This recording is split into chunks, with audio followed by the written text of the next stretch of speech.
Good morning. Welcome to This Week. Summer showdown over the Fast and Furious scandal. The Committee on Oversight and Government Reform will come to order. Contempt of Congress. Contempt of Congress. The president claims executive privilege. It is our hope that we can somehow find a way through this. While a House panel holds the Attorney General in contempt. Who knew about Fast and Furious? When did they know about it? And how high up did it go? Can the Attorney General survive? Will this hurt the president as he fights for re-election?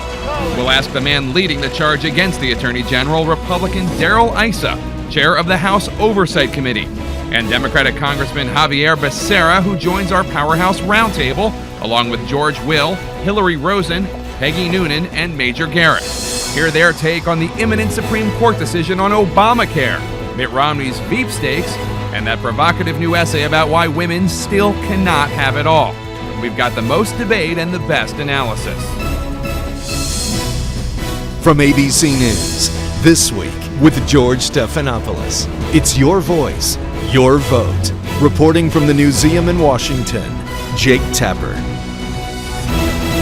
Good morning. George Stephanopoulos has a well-deserved morning off. Here to discuss this standoff between the president and the Congress, we're joined by the chair of the House Oversight Committee, Darrell Issa. Good morning, Congressman. Good morning, Jake. I have a lot of questions for you, Mr. Chairman, but first, let's take a quick look at how we got to this point. Just like the movie it was named after, it was fast, furious, and deadly. The operation, U.S. government agents allowed guns to pour across the border into Mexico and attempt to track weapons traffickers and drug cartels. The problem, the agents lost track of 2,000 of those guns, including deadly assault rifles, and 2 of those weapons were found at the murder scene of U.S. Border Patrol agent Brian Terry. My son was a person that believed in justice, and he believed in telling the truth. Congress, outraged, launched an investigation. But the Justice Department first denied the program existed. Quote, ATF makes every effort to interdict weapons that have been purchased illegally and prevent their transportation to Mexico. Then later they conceded that statement was not true, and they admitted the program was a colossal mistake. In fact, it was flawed, fundamentally flawed. But the questions Republicans still want answered: who authorized the program? And why was Congress initially misled? Which takes us to the standoff. The president says some of his administration's discussions about the program are confidential, so he invoked executive privilege. The ayes have it. Meanwhile, Congress is threatening to hold the Attorney General in contempt. And that brings us to today. Congressman Issa, this is a mess. And Democrats say you are not negotiating in good faith. On Tuesday, when you met with the Attorney General, he offered you documents, including some that are not covered by the subpoena, and a briefing. And he said this would satisfy the questions you have. You rejected the deal. Why? Well, Jake, it's regrettable that we're here. This is not a place I want to be. It's not a place that Brian Terry's mother, Josie, or anyone else wants us to be. This started off about getting answers on behalf of Senator Grassley to how did Brian Terry come to be killed with weapons that we knew about and we helped transport, if you will, to the bad guys. But we got here mostly because after denials, we started getting these things. These are examples of the kind of discovery we got for quite a while. So those 7,600 pages they talk about, you can't rely on them answering questions. One of the problems is last Tuesday, 11th hour, after an exchange of emails, they said, let's have the meeting. I had the meeting. They came with nothing, not even an offer in a form of a piece of paper. What they said orally was, we will brief you. We will then give you the information we believe supports that briefing, but you have to first agree to dismiss your subpoenas and your contempt. We can't do that. You can't play liar's poker when you're looking for who killed somebody, when you're looking into this kind of a crime, and when you're looking into the cover-up. Remember, it was deny, delay, and recuse. That's what we've been dealing with since February 4th of last year. One of the knocks on you is that you're partisan and that you're blinded by partisanship. Gun walking, as you know, was not invented by the Obama administration. It took place in the Justice Department under President Bush. There was Operation Wide Receiver, the Medrano case, the Hernandez case. And a Fernandez case, too.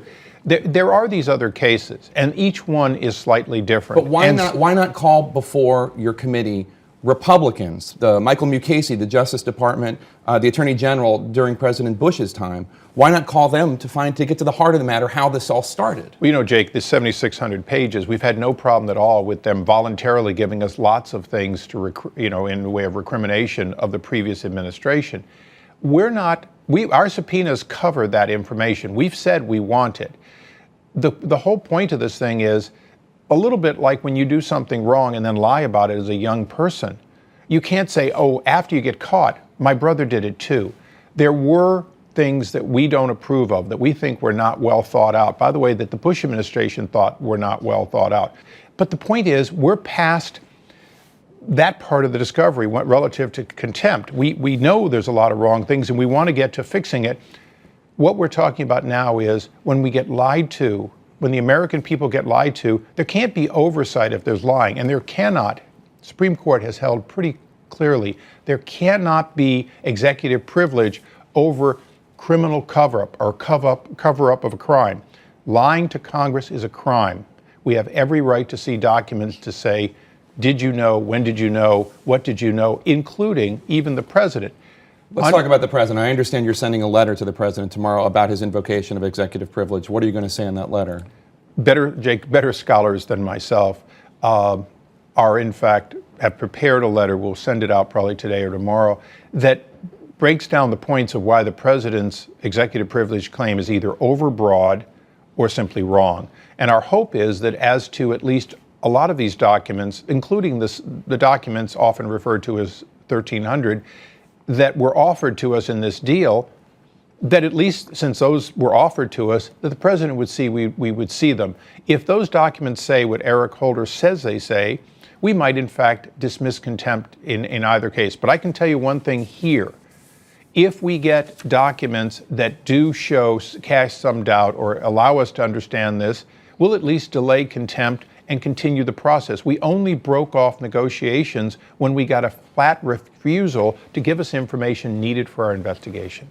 During the Bush administration, President Bush invoked executive privilege at least 4 times. You had no problem with it. In fact, here is you walking out of the chamber of the House during the invocation of the vote to hold some of Bush's aides in contempt. Explain to me why executive privilege was okay for President Bush, but not okay for President Obama. Well, Jake, I also serve on judiciary. So we saw those, the Conyers executive privilege argument going on, and we saw the whole question of what Congress was trying to get to. And I had some problems with the Bush administration. Attorney General Gonzalez and I did not have a good relationship. I thought he ill-served his president, and I said so at the time. There were mistakes made.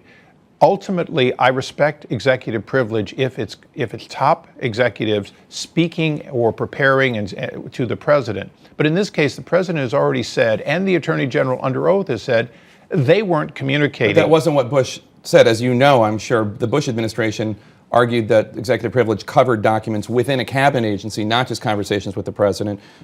He said, this is from Mukasey in June 2008, the doctrine of executive privilege also encompasses executive branch deliberative communications that do not implicate presidential decision-making. As the Supreme Court has explained, the privilege recognizes the valid need for protection of communications between high government officials and those who advise and assist them in the performance of their manifold duties. So it wasn't just for presidential communications. Well, if we want to look at the Supreme Court, in Nixon, they made it very clear, even the president and certainly all the agencies cannot hold back information related to covering up criminal activities or talking about them. That's what we're looking for here.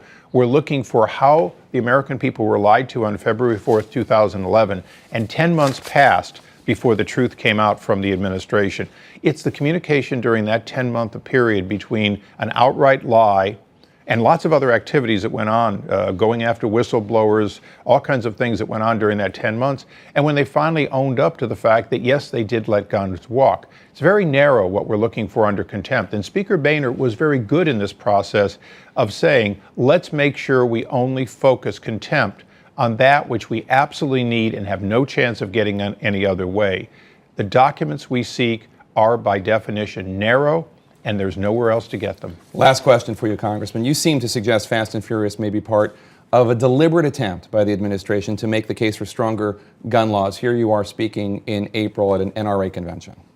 They've never answered the question, what were they thinking of? Could it be that what they really were thinking of was, in fact, to use this walking of guns in order to promote an assault weapons ban? Many think so, and they haven't come up with an explanation that would cause any of us not to agree.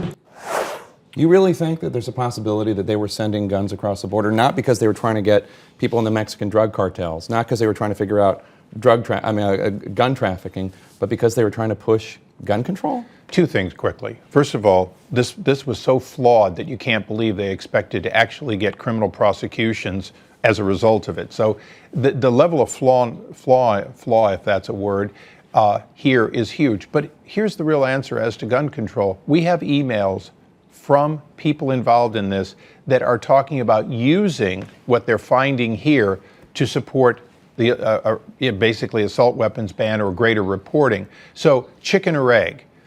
We don't know which came first. We probably never will. We do know that during this fast and furious operation, there were emails in which they're saying we can use this as part of additional reporting or things like assault weapons bans. So the people involved saw the benefit of what they were gathering. Whether or not that was their original purpose, we probably will never know. Thank you so much for coming in today and sharing your views.